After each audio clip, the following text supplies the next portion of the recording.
Hello YouTube, welcome to my third battle video. I'm ProSlowbro and thank you for joining me today.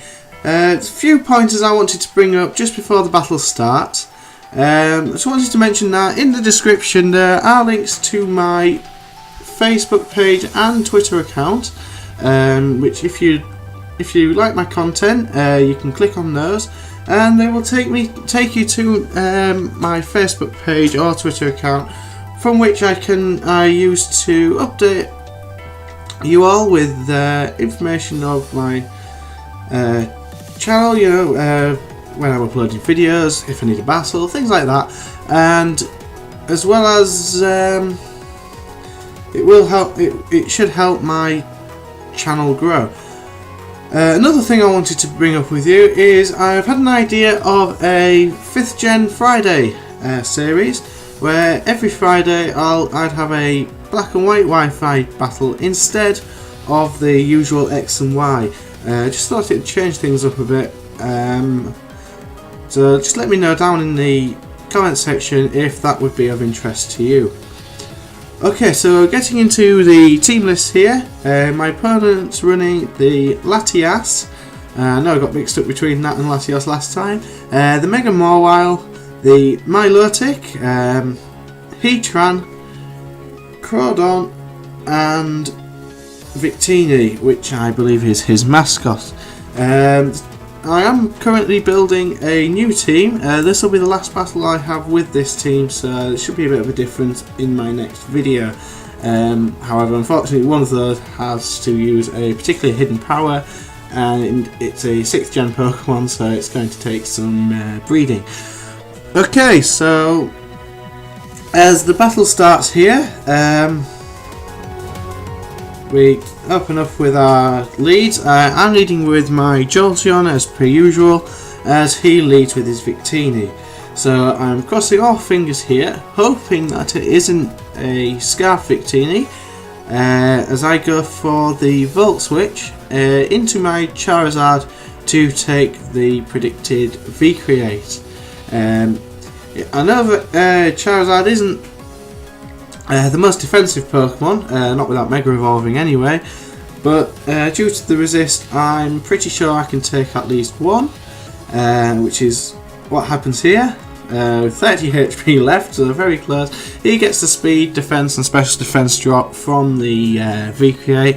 As I go to the Mega Evolution, we're both base 100 speed, however, thanks to his speed drop, I'm able to get a nice roost off here and bring my health back up to be able to take another V-Create due to me now resisting it 4 times, which is very nice for me.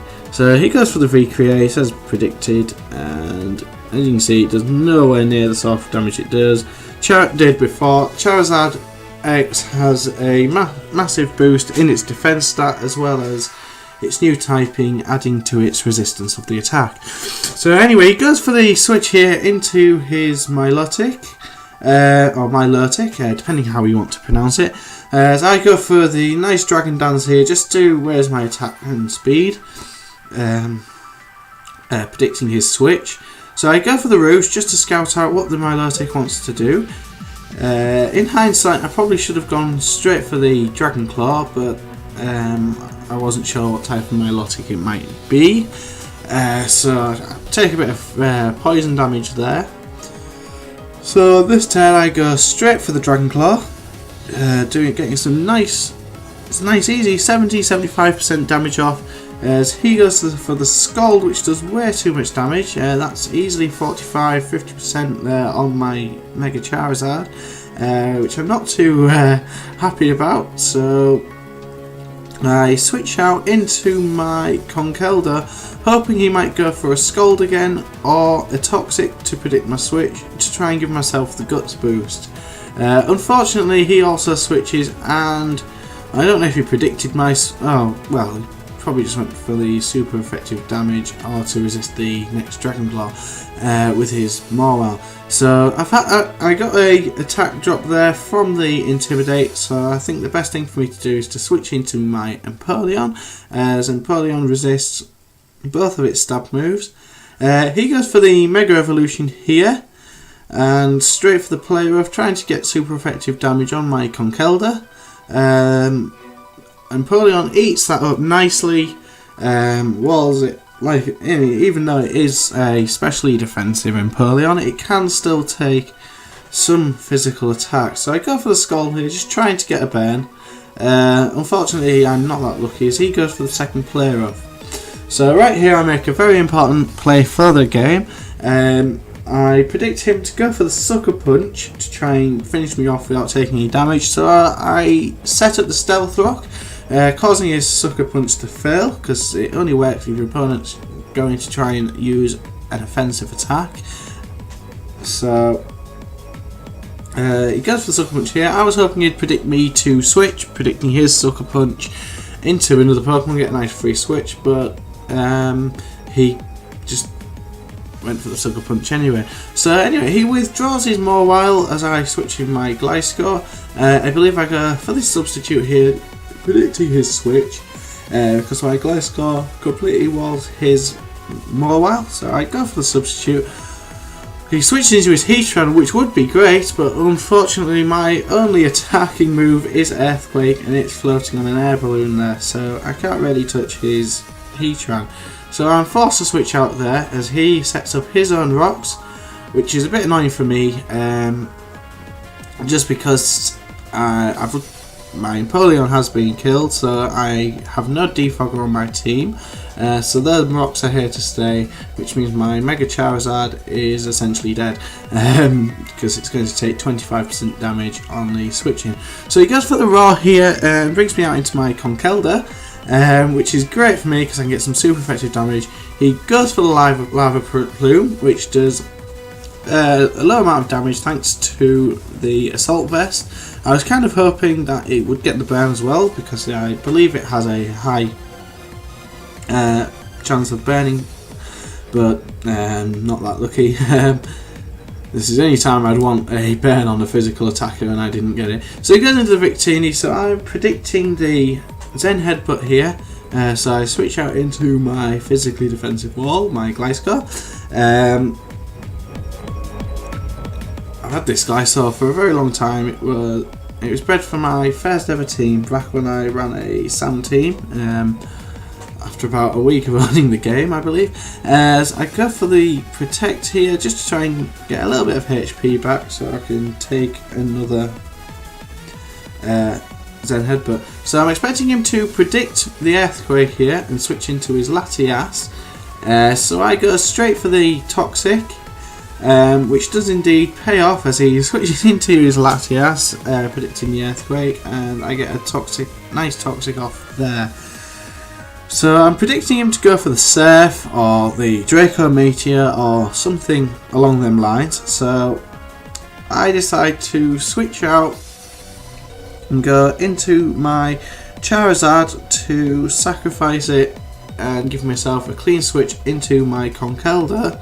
Ooh, sorry, voice crack there. Into my Conkelda, which is unfortunately which doesn't really go too well, as he goes for the Calm Mind and possibly predicting my switch or predicting the Protect to try and get some more toxic damage on it. So it's a very dangerous looking Latias right now. So it takes a bit more toxic damage, so the more that can build up the better. As I switch into my Conkelda, hoping that I can take an attack after this has got a Calm Mind booster. He goes for the Psyshock, so I'm thinking that my Conkelda's dead here, but thankfully I survive with just 12 HP and get a nice knockoff off there, and getting rid of his leftovers, and the Toxic Poison just finishes it off. So that's great news for me. So I believe he brings out Elizabeth, his very unusual name here. So I just go for the Mach Punch, try and get some damage off. However, he outspeeds me and gets a Sucker Punch off, which is easily going to take out my Conkelda. So I bring my Gliscor back in here and go for the substitute, hoping that he'll go for a Sucker Punch, predicting my Earthquake, but he doesn't, he just goes straight for the Iron Head, breaking my substitute easily. Mega Morwell is just too powerful, and if you don't have a way to burn it, it can be a massive problem. So I go for the Protect here just to get a bit more health back in case he does go for the Sucker Punch later on, as well as scouting out what he wants to do. So I go for the Earthquake here, which I know is easily going to take out this Mega Morwell, so that is a massive threat out the way for me. So a bit more Poison Heal and a dead Morwell, so a pretty good turn. As he switches out into his Victini, which is going to get taken out by Stealth Rocks, taking 25% damage, so that kind of makes up for me losing my Charizard. And he brings in his Milotic here. The Stealth Rocks do 12.5% damage, so leaving him with just enough health, just low enough health that an Earthquake can finish it off. Gliscor putting in work here, so can't really complain. So he brings in his Crawdon, so I'm predicting him to go for an attacking move, so I go for a Protect just to try and get a bit of more HP left. However, he predicts that and goes for the Dragon Dance. So right now this is a very, very scary Crawdon. So I believe I went for the Earthquake here, hoping he'd get a bit greedy and go for another Dragon Dance. However, he goes for the Crab Hammer and gets a crit. I'm not sure if that crit happened, if that crit matters, because it is adaptability with one Dragon Dance up. But I haven't run damage calc because it didn't matter that bad. So Crawdon is his last Pokemon, so I got into Jolteon completely forgetting that Crawdon carries the Aqua Jet, thinking yes it's done, I've won, but no, he took me out there one shot with the Aqua Jet. So that just shows the sheer power of a Crawdon. So I go into my Latias. This is a timid max speed Latias, hoping that he thinks he'll outspeed, which he does, and probably went for the knockoff there, but fortunately with my last Pokemon I managed to get off a nice Draco Meteor, land it and take out his Crawdon. So that was a great game against SirVictini, whose YouTube channel will be linked in the description below. He does a lot of Pokemon Showdown battles, great content, you should definitely check him out. So please share this video with your friends if you liked what you saw. Comment, like, subscribe, and thank you all very much for watching. Bye.